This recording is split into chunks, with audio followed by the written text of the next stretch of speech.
तुलसी को पानी डालते वक्त यह 3 शब्द बोलने से गरीबी दूर हो जाती है। जय श्री कृष्ण। राधे राधे मित्रों, आज की इस कथा में हम जानेंगे तुलसी को जल देते समय क्या बोलना चाहिए। एक बार की बात है, देवी सत्यभामा ने भगवान श्री कृष्ण से कहा, हे स्वामी, मुझे जानने की जिज्ञासा हो रही है कि तुलसी को जल कैसे देना चाहिए। तुलसी को जल देने की सर्वोत्तम विधि कौन सी है तथा तुलसी को जल देने का मंत्र कौन सा है। कृपया आप मुझे इन सभी प्रश्नों का उत्तर दे। तब भगवान श्री कृष्ण देवी सत्यभामा से कहते हैं, हे प्रिय, जिस प्रकार से मैंने तुम्हें तुलसी का महात्म्य सुनाया है, उसी प्रकार से तुलसी को जल देते समय बोले जाने वाले मंत्र का भी बड़ा महत्व है। यह मंत्र केवल 3 शब्दों का है, किंतु इसका प्रभाव बहुत कल्याणकारी है। जो भी मनुष्य नित्य तुलसी को जल देते समय अपने मुख से केवल यह 3 शब्द बोल देता है, तो साक्षात लक्ष्मी उसके घर में प्रवेश करती है। उसकी दरिद्रता समाप्त हो जाती है, उसे धन धान्य की प्राप्ति होती है। वह मंत्र बताने से पूर्व मैं आपको तुलसी के इस मंत्र का महात्म्य सुनाता हूँ। इस महात्म्य को सुन लेने मात्र से ही मनुष्य के समस्त पाप नष्ट हो जाते हैं और उसे 100 वर्षों तक तुलसी को जल देने का पुण्य प्राप्त हो जाता है। इसलिए देवी, आप इस कथा को ध्यान से पूरा जरूर सुने। देवी सत्यभामा कहती है, हे प्रभु, मैं इस कथा को पूरा अवश्य सुनूंगी। आप मुझे तुलसी के महात्म्य का कथा सुनाइए। श्री कृष्ण कहते हैं, हे देवी सत्यभामा, दक्षिण में एक अत्यंत शोभायमान नगरी थी। उस नगरी में रामदास नाम का एक खोटी बुद्धि का ब्राह्मण रहता था। पापियों का तो वह शिरोमणि था। उसका जन्म एक ऐसे ब्राह्मण परिवार में हुआ था जो पाप कर्म करने वाले, शास्त्र ज्ञान से शून्य था। वह जन्म से तो ब्राह्मण था, किंतु काम से वह अत्यंत दुराचारी था। वह ना पूजा पाठ करता, न ध्यान करता, न जप करता, न होम और न ही अतिथियों का सत्कार करता था।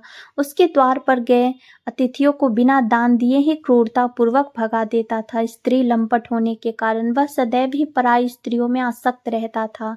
उसे मदिरा पान करने की भी आदत थी, साथ ही वह मांस खाया करता था। वह दिन में खेत में काम करके पत्ते बेचकर जीविका चलाया करता था और रात्रि में वेश्याओं का सेवन करता था। इस प्रकार से उस ब्राह्मण ने अनेक वर्षों तक जीवन व्यतीत किया। फिर एक दिन वह दुर्बुद्धि रामदास बेचने के लिए पत्ते इकट्ठे करने के लिए एक ऋषि की वाटिका में घूमने लगा और पत्ते तोड़ने लगा। तभी एक काल रूपधारी कालेश्वर ने उस ब्राह्मण को काट लिया और इसी समय पर उसकी मृत्यु हो गई। उसके बाद 2 यम के दूत उसे लेने के लिए उस स्थान पर प्रकट हुए और उसे उठाकर यमलोक ले जाने लगे। मार्ग में वह यमदूतों के सामने बहुत विलाप करने लगा, हे दूतों, मुझे कहाँ ले जा रहे हो? मुझे छोड़ दो, मेरे प्राण बख्श दो। किंतु यमदूत उसे यह कहते हुए ले जाने लगे, अरे दुष्ट ब्राह्मण, तेरे पाप कर्मों के कारण तुझे सांप ने काट लिया है। अब यमराज तुझे अवश्य घोर नरक में डालेंगे। फिर यम के दूत उस ब्राह्मण को लेकर यमलोक पहुंचते हैं और यमराज के सामने खड़े हो जाते हैं। चित्रगुप्त उस ब्राह्मण का लेखा जोखा निकालते हैं और यमराज से कहते हैं, हे धर्मराज, इस ब्राह्मण ने बचपन से लेकर मृत्यु तक पाप ही पाप किया है। इसने कभी कोई पुण्य का काम नहीं किया है। फिर धर्मराज अपने दूतों से कहते हैं, हे दूतों, इस घोर पाप करने वाले ब्राह्मण को उठाकर ले जाओ और इसे नरक में डाल दो। फिर यम के दूत उस ब्राह्मण को ले जाते हैं और नरक की भयंकर अग्नि में धकेल देते हैं। अनेक वर्षों तक नरक में भुगतने के कारण बाद वह ब्राह्मण को दूसरे जन्म में एक बैल का शरीर मिलता है। बैल का शरीर पाकर वह बोझ उठाने का काम करने लगा। उसका मालिक उससे दिन रात काम करवाने लगा। फिर जब उस बैल की शक्ति कम हुई तो उसके मालिक ने उसे एक लंगड़े आदमी को बेच दिया। उस लंगड़े आदमी ने उस बैल को खुद का बोझ उठाने के लिए उपयोग किया। वह उसकी पीठ पर बैठकर घूमा करता था।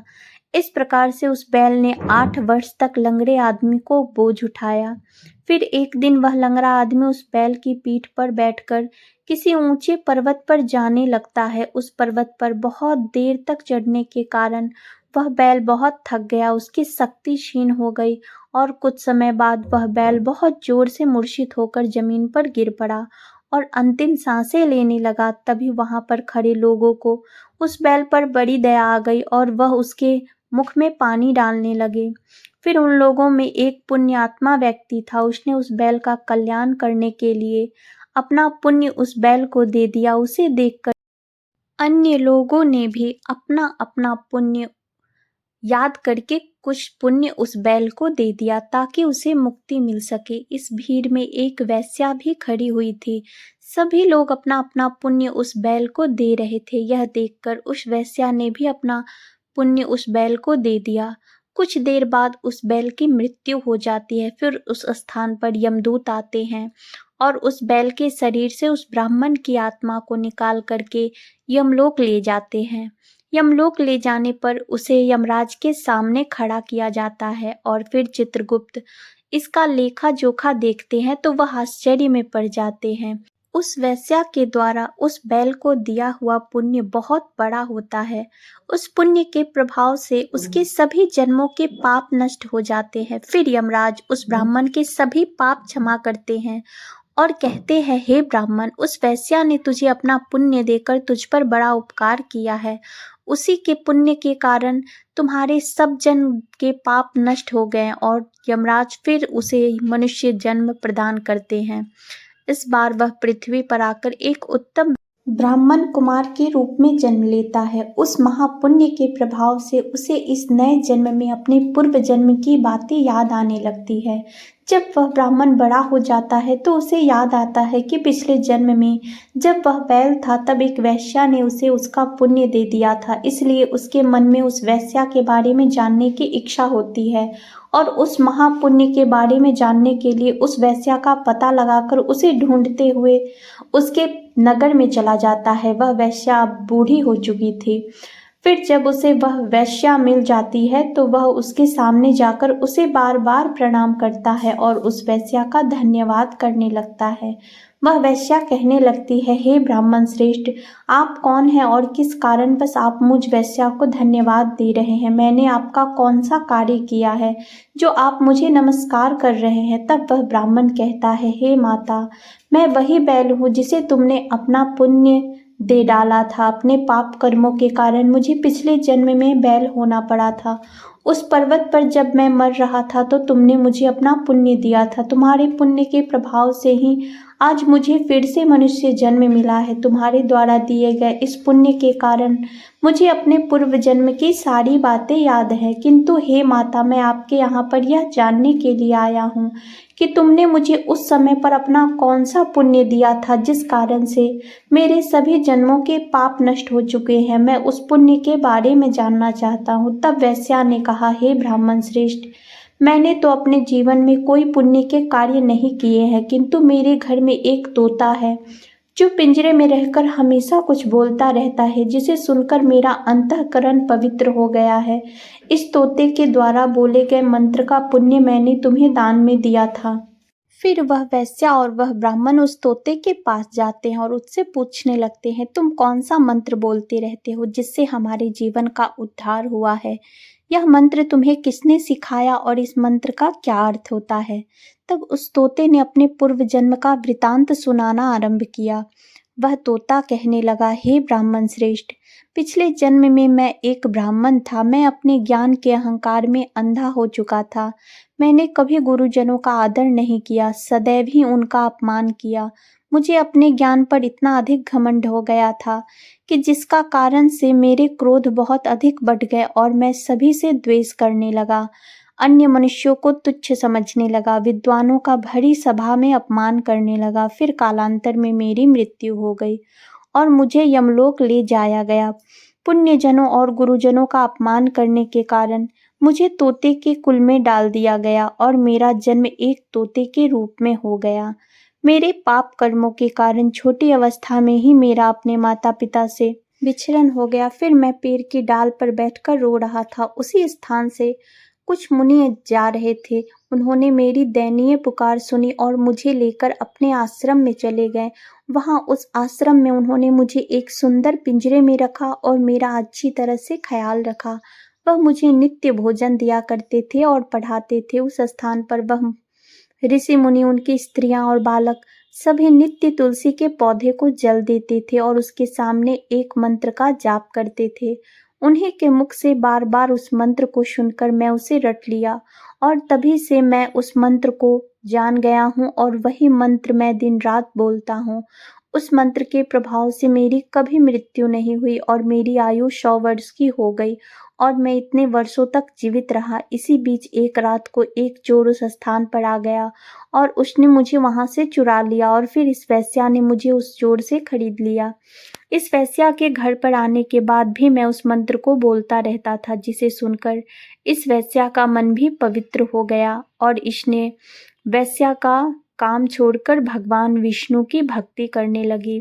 इस मंत्र के प्रभाव से मेरे पूर्व जन्मों के सभी पाप नष्ट हो गए और इस मंत्र के प्रभाव से इस वेश्या का भी अंतःकरण पवित्र हो गया। हे ब्राह्मण देवता, इस मंत्र के पुण्य से आप भी पाप मुक्त हो गए हैं।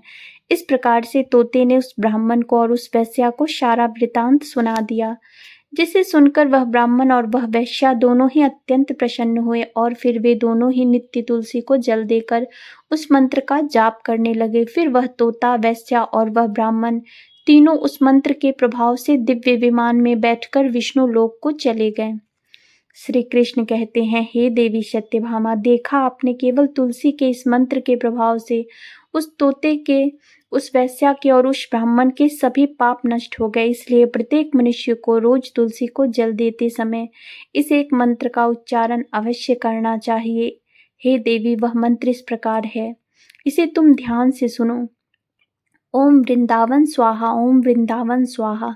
श्री कृष्ण कहते हैं कि जो भी स्त्री नित्य तुलसी के समक्ष इस मंत्र का उच्चारण करेगी वह सौभाग्यशाली बनेगी। जो भी पुरुष तुलसी के सामने इस मंत्र का उच्चारण करेगा उसे अक्षय धन की प्राप्ति होगी। जिस घर के सामने नित्य तुलसी की पूजा की जाएगी उस घर में साक्षात लक्ष्मी का वास होगा। तुलसी का यह मंत्र समस्त फलों को प्रदान करने वाला है, अतः जो भी तुलसी के सामने इस मंत्र का उच्चारण करेगा उसे संपूर्ण सिद्धियां प्राप्त होंगी। स्त्रियों को सदैव ही स्नान करके अपने बाल बांधकर मांग में सिंदूर भरकर नित्य तुलसी को जल देना चाहिए और इस मंत्र का उच्चारण करना चाहिए। रोज तुलसी के पौधे की परिक्रमा करनी चाहिए। इससे सभी दोष नष्ट हो जाते हैं।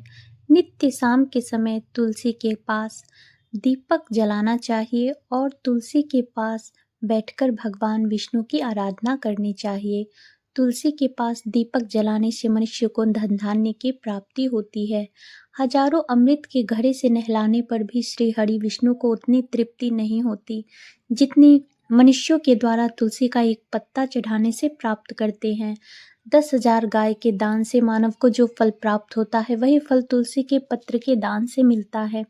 जो मृत्यु के समय अपने मुख में तुलसी पत्र और गंगाजल पा जाता है वह संपूर्ण पापों से मुक्त होकर श्री कृष्ण के धाम जाता है।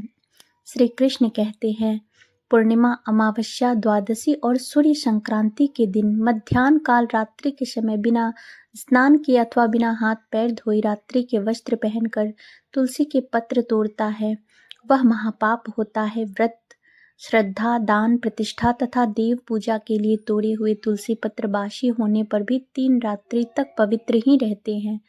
तुलसी का एक एक पत्ता ना तोड़कर पत्तियों के साथ अग्रभाग को तोड़ना चाहिए। तुलसियों की मंजरी सब फूलों से बढ़कर मानी जाती है। मंजरी तोड़ते समय उसमें पत्तियों का रहना भी आवश्यक माना जाता है। पूज्य भाव से पौधे को हिलाएं। बिना तुलसी के अग्रभाग को तोड़ना चाहिए, इससे पूजा का फल लाख गुना बढ़ जाता है।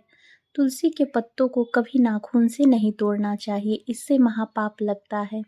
रात्रि में तुलसी के पौधे को स्पर्श ना करे अथवा उसके पत्ते ना तोड़े, ऐसा करना अशुभ माना गया है। रात्रि में तुलसी का पौधा निद्रा अवस्था में होता है, ऐसे में पत्ते तोड़ने पर महापाप लगता है।